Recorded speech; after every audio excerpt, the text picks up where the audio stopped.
7월 18일 아가서 2장 15절 말씀을 가지고 작은 여우를 잡으라 라는 제목으로 함께 말씀을 나누도록 하겠습니다. 제가 학창 시절에 읽었던 로버트 머거 박사의 내 마음 그리스도의 집이라는 책이 있습니다. 비록 15페이지 정도밖에 되지 않는 작은 소책자입니다. 그런데 전 세계적으로 1,000만 부 이상이 판매가 되었고 많은 그리스도인들에게 영향을 미친 그런 소책자이기도 합니다. 예수님을 영접한 그리스도인의 마음을 우리가 살고 있는 일반적인 집으로 비유를 합니다. 그 마음의 집에는 제일 먼저 서재가 등장하고 식당, 그리고 응접실, 작업실, 오락실, 그리고 벽장의 순서로 주인공은 예수님을 안내하게 됩니다. 그 중에서도 저는 응접실에 대한 내용을 읽으면서 참 많은 것을 느꼈습니다. 응접실은 예수님과 조용히 대화를 나누는 특별한 공간이었습니다. 예수님께서는 그 주인공과 매일 아침 정해진 시간에 응접실에서 만나 하루를 함께 시작하기로 약속하였습니다. 주인공은 처음에는 너무나 기뻐했고 예수님을 만나 하루를 시작한다는 것이 행복했습니다. 그러나 그것도 잠시 세상의 일들로 분주하고 늦게 일을 마치고 돌아온 다음 날에는 아예 예수님을 까맣게 잊어버리기까지 했습니다. 그러던 어느 날 주인공은 분주하게 집을 나서는 순간 우연히 응접실을 바라보게 되었습니다. 그곳에 홀로 자신을 기다리고 있는 예수님을 보게 되었던 것입니다. 그 순간 그 주인공은 예수님을 자신의 삶의 집에 손님이 아닌 주인으로 초대하였음을 깨닫게 됩니다. 그리고 바쁜 일상을 내려놓고 예수님 앞에 조용히 나가 그분과 함께 교제함으로 하루를 다시 시작하게 되었다는 내용입니다. 그 이외에도 그 주인공은 각 방마다 예수님을 데리고 가면서 예수님께서 보실 때 불필요한 것들, 그리스도인으로서 예수님을 영접한 그리스도인으로서 고쳐야 될 습관들, 필요 없는 생각들, 염려들, 불평들, 원망들 이런 것들을 예수님과 함께 점검하는 줄거리로 그 책이 이어지게 됩니다. 아주 간략하고도 쉬우면서도 정확하고 예리한 이 로버트 머거 박사의 상상력을 볼 수 있는 소책자입니다. 그렇습니다. 우리는 하나님을 믿고 하나님의 백성이 되었습니다. 예수 그리스도를 나의 주님으로 고백하며 우리의 마음에 영접한 그리스도인이 되었습니다. 그럼에도 불구하고 여전히 하나님의 백성들을 하나님과의 친밀한 교제에서 멀어지게 만드는 영적인 시험과 유혹들이 있음을 간과할 수 없습니다. 오늘 본문의 고백은 누가 한 고백인지에 대해서 구약의 학자들은 해석이 분분합니다. 어떤 학자는 솔로몬의 고백이라 하기도 하고 어떤 학자는 술라미 여인의 고백이라 하기도 합니다. 더 나아가 최근에 어떤 학자는 술라미 여인의 오라비들의 고백이라고 해석하기도 합니다. 하지만 저는 이 본문을 솔로몬 왕과 술라미 여인이 함께 고백한 고백으로 해석하기를 원합니다. 오늘 15절에 보면 우리를 위하여 이렇게 시작하고 있기 때문입니다. 이 두 사람의 사랑의 무대 포도원에는 비록 겨울도 지나고 비도 그쳤지만 새로운 존재가 등장하게 되었습니다. 바로 작은 여우입니다. 오늘도 하나님과 하나님의 백성들의 신앙의 관계를 흔들려고 하는 작은 여우가 있습니다. 오늘 작은 여우에 대해서 함께 묵상하겠습니다. 솔로몬 왕과 술라미 여인의 사랑의 관계가 늘 순탄하고 아름다웠던 것은 아닙니다. 지난 주일에 묵상했던 것처럼 포도원에 함께 사랑을 나눌 수 없는 차갑고 매서운 겨울바람이 불었고 언제 그칠지 모르는 싸늘한 겨울비가 끝도 없이 내렸기 때문입니다. 그러나 이제 그 모든 고난이 지나고 움츠려 있던 술라미 여인을 향해 솔로몬 왕이 손을 뻗어 일어나 함께 가자라고 요청했습니다. 그 술라미 여인에게는 얼마나 큰 힘이 되었고 동기부여가 되었는지 모릅니다. 사실 지난주일 설교를 하고 저도 마찬가지지만 많은 성도님들이 정말 제가 힘들고 어려웠을 때 이 말씀으로 힘을 얻었는데 다시 한번 말씀을 묵상하면서 우리 자신의 신앙을 돌아보게 되고 다시 한번 용기를 내어 정진하는 그런 신앙의 결단을 하게 되었다라는 고백을 몇 분 성도님들이 해 주셨습니다. 그런데 이제 새로운 도전이 또 다가왔습니다. 솔로몬 왕과 함께 손을 맞잡고 포도원을 향해 달려나가던 그들에게 바로 작은 여우가 다가왔습니다. 오늘 읽었던 본문의 말씀, 우리를 위하여 여우 곧 포도원을 허는 작은 여우를 잡으라. 우리의 포도원에 꽃이 피었습니다. 이렇게 기록합니다.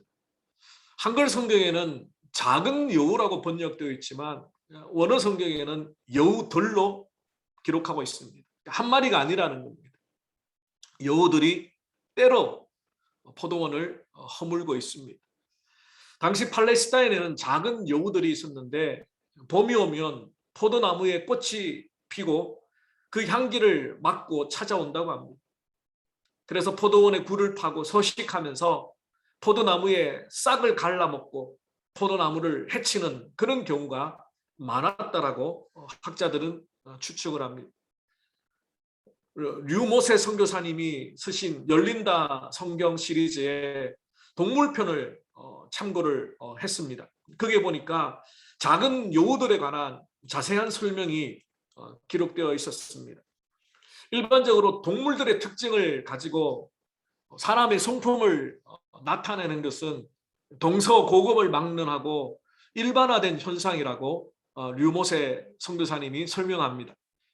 예를 들면 우리나라에서도 남자를 표현할 때 음흉한 늑대라 그렇게 표현하기도 하고 여자를 간교한 여우로 이렇게 비유하기도 합니다. 특별히 한국과 중국의 옛날 이야기에는 여우가 여인으로 둔갑하는 이야기가 많은 반면에 유럽에서는 여인이 여우로 둔갑하는 반대의 경우가 스토리들이 많다고 합니다. 팔레스타인의 여우들은 잡식성이기 때문에 곤충이나 물고기나 개구리, 새, 들쥐 등도 먹지만 식물 중에는 이 포도를 또 제일 좋아한다라고 합니다.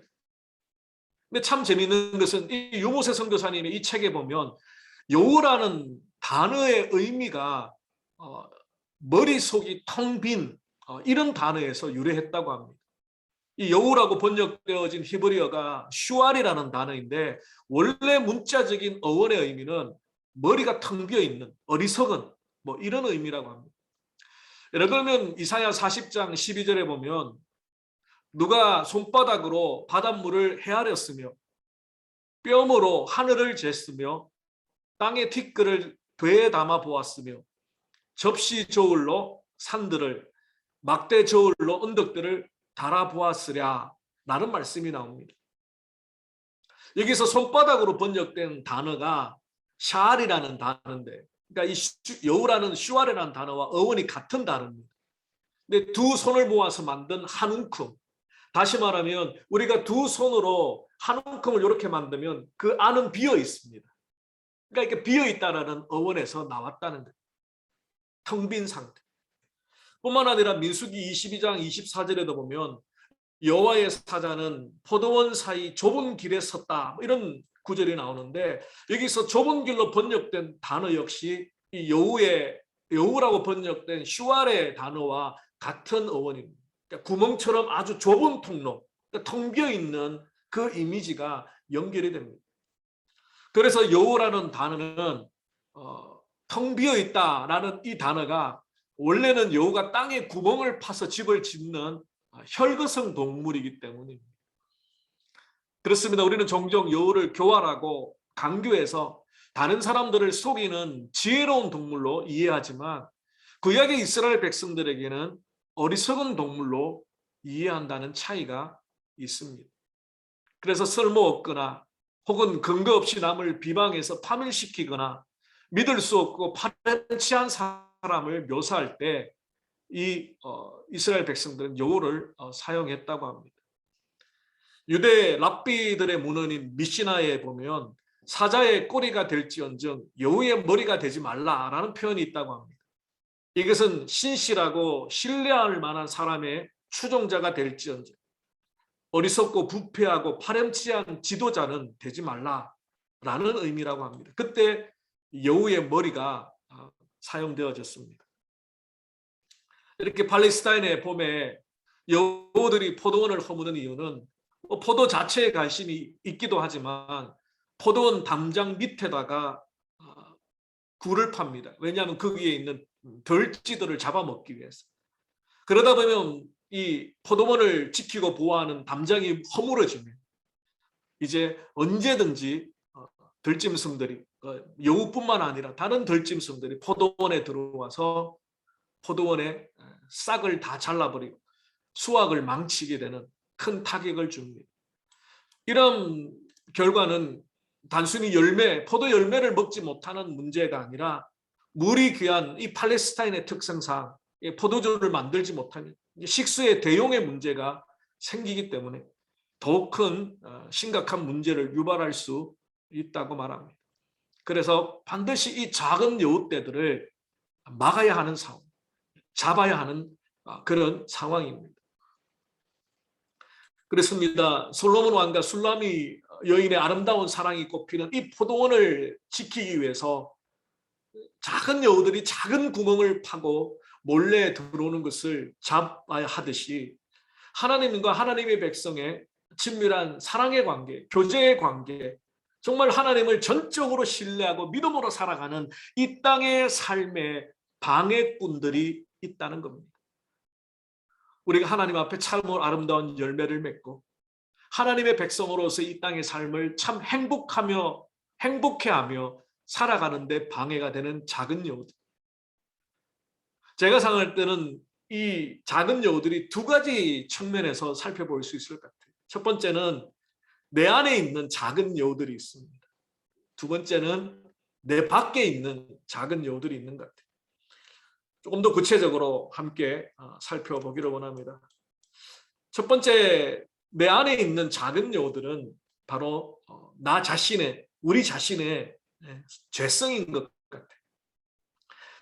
최초의 인간인 아담이 선악과를 먹고 불순종함으로 죄악을 범하였고 우리는 그 아담 안에서 원죄를 가지고 태어나게 됩니다.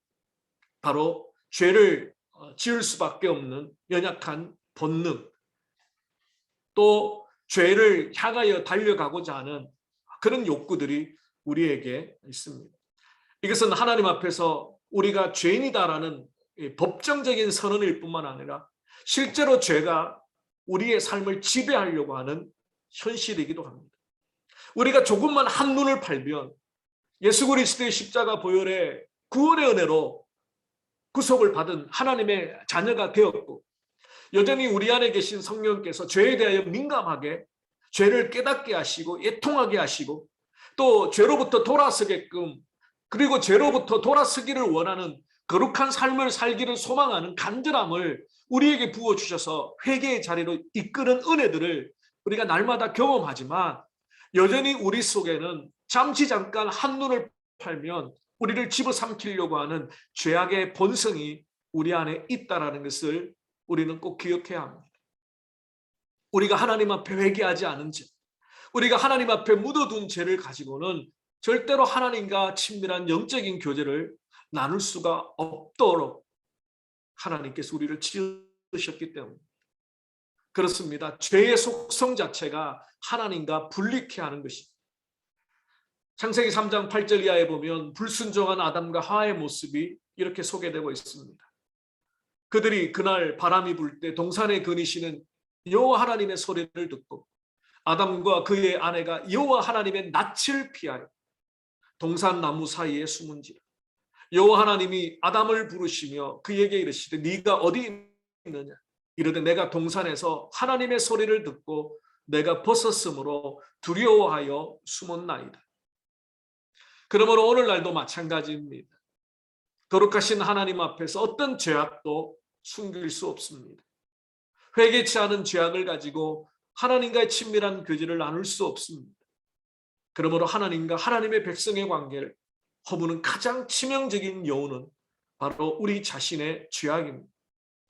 그러한 죄악을 깨닫지 못하는 무지함, 그리고 회개치 아니하는 교만함이라고 할 수 있습니다. 이러한 죄악은 더 나아가 우리가 욕심과 정욕을 따라 살아가도록 이끌어갑니다.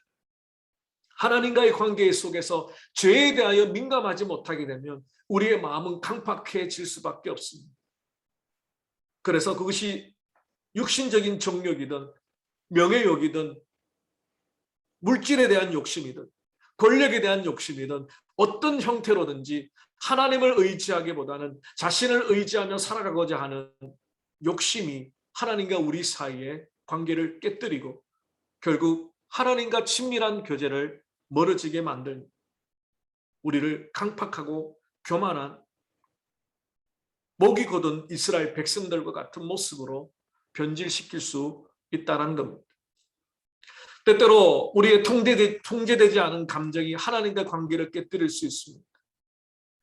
사람들과의 관계뿐만 아니라 이웃들과의 관계뿐만 아니라 그 내 속에 회복되지 않은 상한 감정의 공격성이 지속적이고 반복적이고 집요하게 나타날 때 결국 우리는 하나님과 관계가 깨어지고 이웃과의 관계가 깨어질 수밖에 없고 나 자신과의 관계가 깨어질 수밖에 없다라는 것입니다.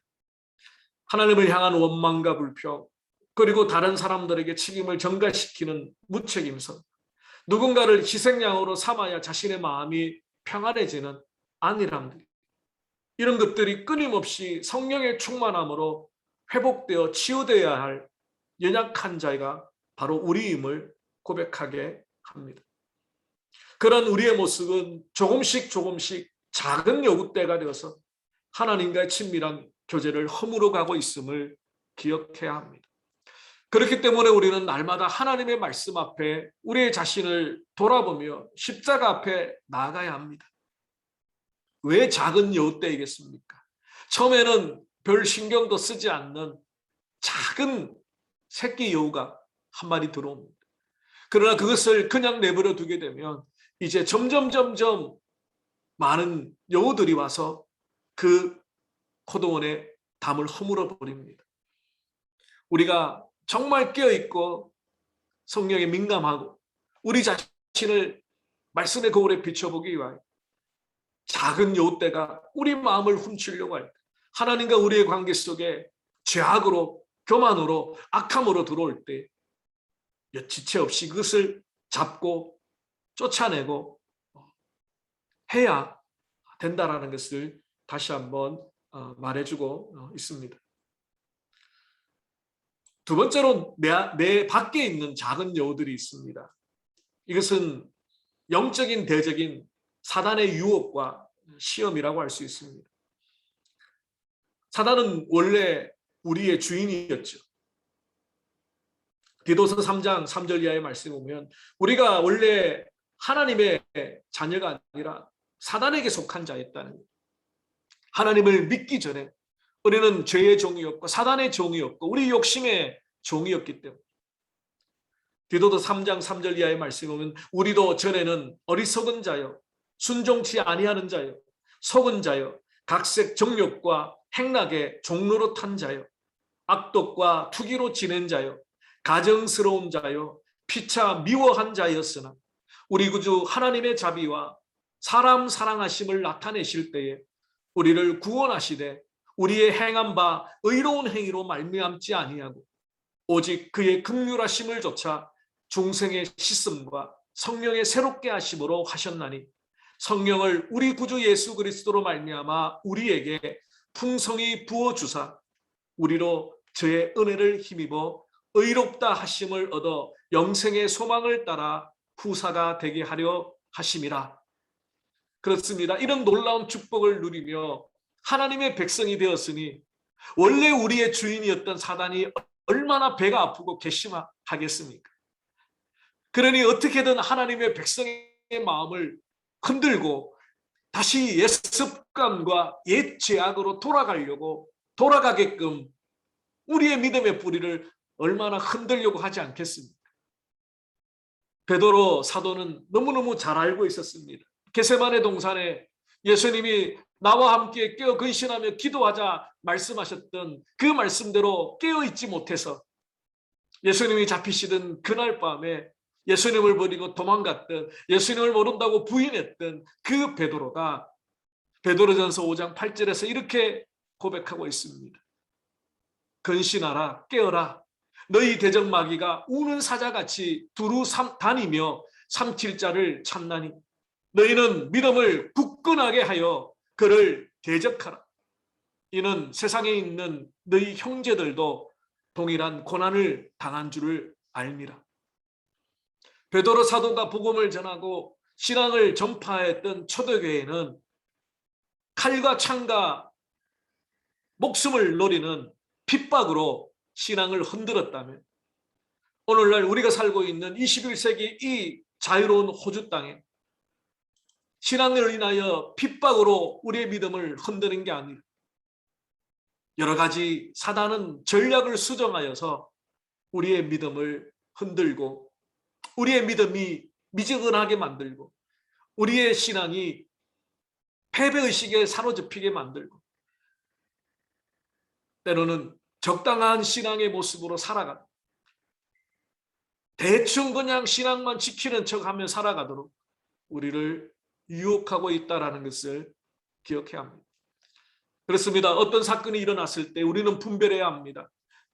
하나님께로 더욱 이끌어가는 사건은 하나님의 연단입니다. 우리의 믿음의 그릇을 더 넓히고 더 큰 그릇으로 만들기 위하여 하나님은 우리에게 고난과 어려움과 역경을 주십니다. 반대로 어떤 사건은 하나님께로 더욱더 멀어지게 만드는 사건, 죄의 유혹에 빠지게 만들는, 사단의 시험에 빠져서 신앙의 정진을 하지 못하고 뒤로 물러가게 만들고 우리가 자꾸만 과거에 얽매여 있는 것들, 과거의 연약함, 과거의 죄, 과거에 참 내가 하나님 앞에 철이 없을 때 했던 것들에 자꾸 매달려 있는 것들, 사단이 우리의 과거를 붙들고 우리의 신앙을 정진하지 못하게, 믿음으로 주님을 바라보며 앞으로 나가지 못하게 우리의 발목을 잡고 있는 것입니다. 그러므로 어떤 문제가 생겼을 때, 어떤 일이 생겼을 때 하나님과 우리 사이에 걸림돌이 될 수도 있고 그것을 딛고 더 점프할 수 있는 디딤돌이 될 수 있습니다. 여러분에게 어떤 일이 일어납니까? 하나님과 더 멀어지게 만든다면 그것은 분명히 하나님께서 주신 연단이 아니라 사단이 우리의 믿음을 흔들려고 하는 시험입니다. 어떤 경우라도 하나님은 우리의 신앙을 뒤로 물러가게 만들고 회의적으로 만들고 부정적인 비난으로 이끌어가지 않습니다. 하나님 우리를 시험하지 않는다고 하셨습니다. 우리를 연단하기 위한, 그래서 그 성경에 나와 있는 원어가 다릅니다. 사단이 주는 유혹은 temptation이죠. 어떻게든 우리의 믿음을 균열시키고 하나 되지 못하게 만들고 하나님께 집중하지 못하게 만듭니다. 그러므로 우리는 분별하며 깨어 있어야 합니다. 저는 지난 주간에 어느 선교사님의 글을 읽고 참 하나님 앞에 질문을 할 수밖에 없었습니다. 왜 믿음의 사람들이 참 억울하게 죽음을 당하는데 하나님 왜 침묵하시는가? 왜 하나님 그냥 가만히 내버려 두십니까? 우리는 종종 세상에 일어나는 일들을 바라보면서 우리의 믿음에 균열을 느낄 때가 있습니다. 정말 내가 하나님을 믿고 있는데 그 하나님이 내 생각과 내 계획과 내 뜻 넘어갈 때에 우리는 이해하지 못하는 모습들을 종종 하나님 앞에 토로하게 됩니다. 몇 주 전에 서울대 청소 노동자 한 분이 급성 심근경색으로 사망한 사건이 있습니다. 아마 성도님들도 매스컴을 통해서 이슈가 되었던 내용이기 때문에 잘 아실 겁니다. 그 청소하시는 분들의 환경이 열악한 것뿐만 아니라 더 큰 이슈가 되었던 것은 그 안전관리팀장이라는 사람의 갑질 때문입니다. 청소 업무와는 무관한 필기시험을 그 청소 노동자들에게 요구했습니다. 그 시험 문제가 언론에 보도되면서 더욱 시민들이 분노하게 되었던 거죠. 전혀 청소하고 상관없는 어느 건물의 건축 연도가 몇 년이냐, 뭐 이런 것을 시험 문제로 내면서 과도한 스트레스를 줍니다. 그래서 결국 휴식도 식사도 제대로 할 수 없는 그 환경 가운데 정신적인 그런 스트레스를 받으면서 결국 심장마비로 사망하게 되었습니다. 근데 언론에 보도되지 않은 내용을 어느 선교사님의 페이스북 글을 보면서 제가 충격을 받았습니다. 그 선교사님의 페이스북의 내용을 잠깐 소개해 드리겠습니다. 한 청소 노동자의 죽음, 제목입니다. 한 청소 노동자의 죽음, 한 전직 선교사의 죽음. 한 서울대 청소 노동자의 과로사와 담당 교직원의 갑질 이야기가 며칠 사회면 뉴스에 등장한다. 하지만 이 분에 대해서 더 많이 안타까워하고 더 많은 생각을 가지게 하는 이유는 이분이 전직 선교사님이시기 때문이다. 중국, 신장, 카시가르, 우르무치와 아프리카 세네갈에서 15년을 정말 혼신을 다해 살아가셨던 소속 단체 안에서 많은 갈등을 하시다가 1년 전 선교사직을 사임하고 귀국하셨지만 이들 부부에게 삶의 현실은 정말 힘드셨을 것이다. 아직 돌봄이 필요한 세 자녀를 두고 부부는 각각 직장을 구했다. 그중 자매 선교사님은 서울대 청소노동자로 학생 기숙사의 미화를 담당하게 되셨다. 하지만 그 일은 육체적 한계와 더불어 갑질까지 감수하면서 이분을 잘 알지만 모든 내막을 속속들이 알지는 못해서 조심스럽기는 하지만 선교사직을 사임하시기까지 겪으셨던 어려움은 어쩌면 서울대 안전관리팀장의 갑질보다 더 힘들었을 수도, 은혜로 포장되어 속쓰린 현실을 참아내며 살아가야 했던 현장 선교사들의 현실을 누구보다 잘 알기에 더더욱 마음 아픈 사건으로 다가온다. 얼마 전 남편 선교사님의 인사 문자를 받았다. 지난 15년을 헌신한 선교사직을 사임하고 평범한 직장인으로서 치열하게 살았었다고. 그리고 이 땅의 어둠과 아픔까지도 주의 나라를 위해 사용될 것이라고 믿는다는 그분의 깊은 마음속 고백을. 그렇습니다. 우리는 이런 사건들을 접할 때마다 우리의 마음이 쓰라립니다. 그러면서 하나님의 더 깊은 뜻을 찾기보다 하나님이 계시지 않는다는 성급한 결론을 스스로 내릴 때가 얼마나 많은지 모릅니다. 때때로 우리의 삶 가운데 일어나는 질병과 고난과 실패를 하나님께서 그렇게 하신 것처럼 착각하고 오해할 때는 하나님이 원망스럽기도 합니다. 물론 하나님의 절대 주권하에 하나님이 모르시는 것은 없습니다.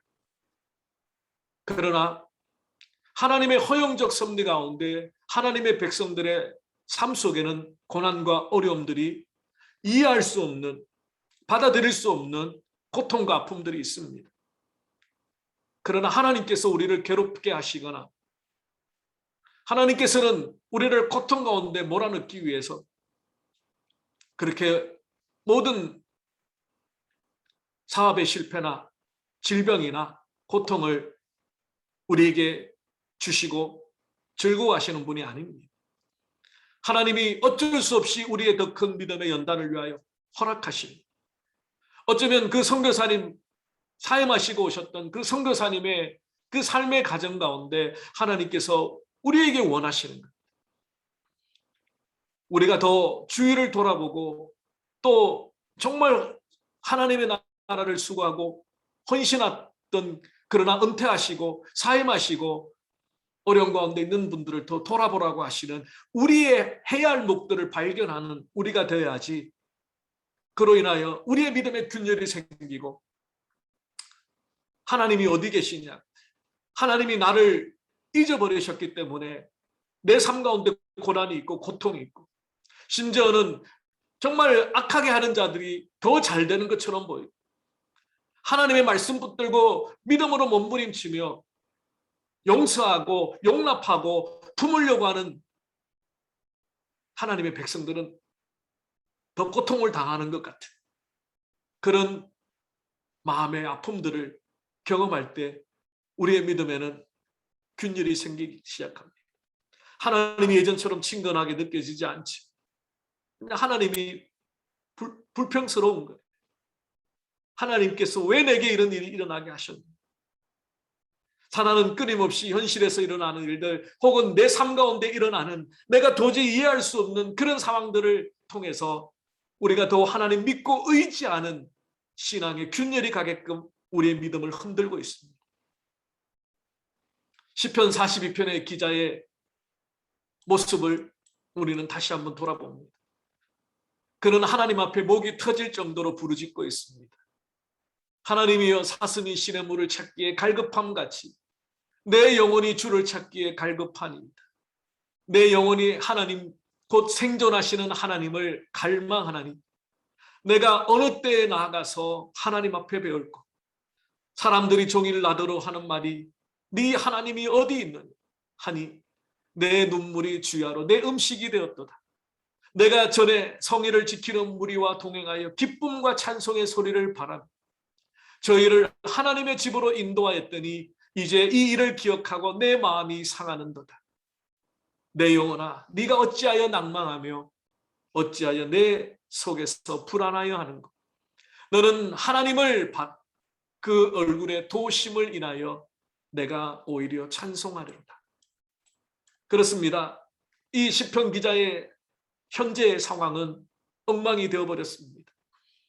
예전에는 많은 믿음의 사람들과 함께 하나님의 성전에 올라가며 찬양합니다.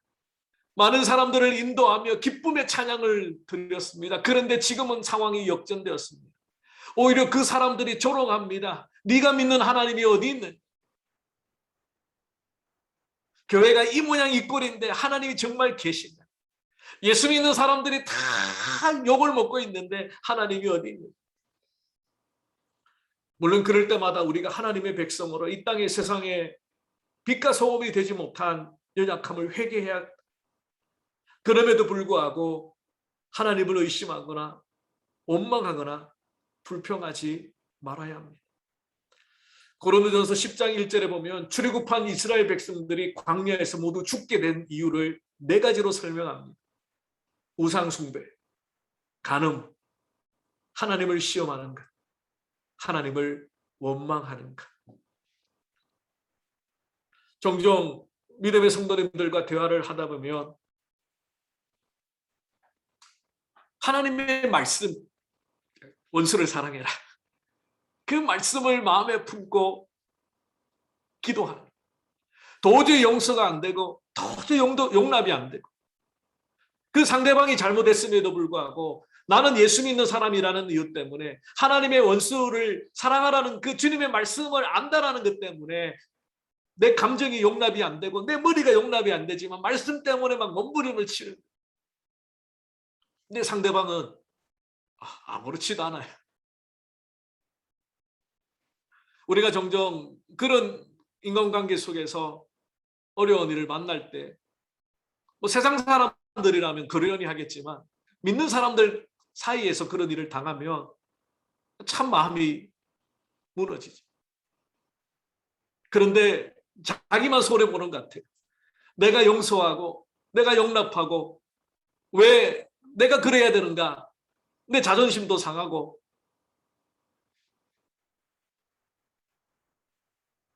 그렇습니다.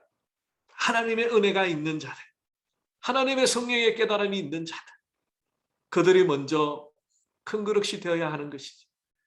때로는 내가 손해보는 것처럼 보이고 내 자존심이 꺾이는 것처럼 보이고 저 상대방은, 저 원수는 아무렇지도 않은데 왜 나 혼자 괴로워하며 하나님 앞에 눈물로 기도해야 되는가? 하루 이틀도 아니고 수년을 그렇게 해야 되는가? 그런데 그것이 은혜이고 축복입니다. 말씀이 말씀으로 깨달아지는 것, 말씀이 내 가슴을 찌르고 내 양심을 찌르는 것, 그것이 바로 그가 살아있는 하나님의 신앙 안에서 살아있다라는 증거, 성령이 그 안에 계시다는 증거. 마음이 강팍한 사람은 그렇지 않습니다. 마음이 교만한 사람은 성령이 무슨 말씀을 하든 듣지 않습니다. 오히려 그 말씀을 가슴에 품고 몸부림치는, 그래서 모래알이 진주가 되듯이 그 조개살을 찌르는 작은 모래알이 조개가 되어 뿜는 진액으로 진주가 되듯이 우리는 어떤 환경과 어떤 상황 가운데서도 하나님을 신뢰하고 의지하고 믿음으로 하나님과 우리 사이에 균열을 일으키는 이런 작은 여우들을, 사단의 유혹과 시험과 우리의 믿음을 균열케 하는 악한 도전들을 말씀과 기도로 물리쳐야 한다는 것입니다. 말씀을 정리하겠습니다. 사랑하는 성도 여러분, 우리는 코로나19로 인하여 5번째 락다운을 맞이했습니다. 오늘도 보니까 확진자가 20명이 가까이 나왔습니다. 매스컴은 이번 락다운이 또 일주일 뒤에 연장될지 모른다라고 보도하고 있습니다. 이런 가운데서 저와 여러분의 신앙의 모습을 다시 한번 돌아보기를 원합니다. 하나님과의 친밀한 영적인 교제에 방해하고 있는 어떤 것들은 없는지, 그것이 내 안에 있는 작은 여우일 수 있고 내 밖에서 사단과 같이 영적인 대적이 우리에게 주는 믿음의 시련들이 있을 수 있습니다. 하나님과 우리 사이를 갉아먹고 하나님의 백성으로 한 번밖에 없는 이 인생을 하나님의 나라를 위하여, 하나님의 백성들을 위하여, 교회를 위하여 헌신할 수 있는 이 신앙의 딱 한 번밖에 없는 이 기회를 갉아먹는 작은 여우들을 잡아야 합니다. 그것이 내 안에 있는 죄성이라면 성령의 충만을 강구하는 기도의 자리로 나가기를 바랍니다. 그것이 내 밖에 있는 사단의 유혹이라면 사단을 대적하는 하나님의 말씀의 검을 들고 나아가기를 바랍니다. 오직 말씀과 기도를 통한 성령의 은혜로 우리 안에 있는 작은 여우들을 잡고 아름다운 열매를 맺히시는 저와 여러분, 우리 멜번 제자교회 모든 성도님들이 되시기를 주님의 이름으로 축원합니다. 기도하겠습니다.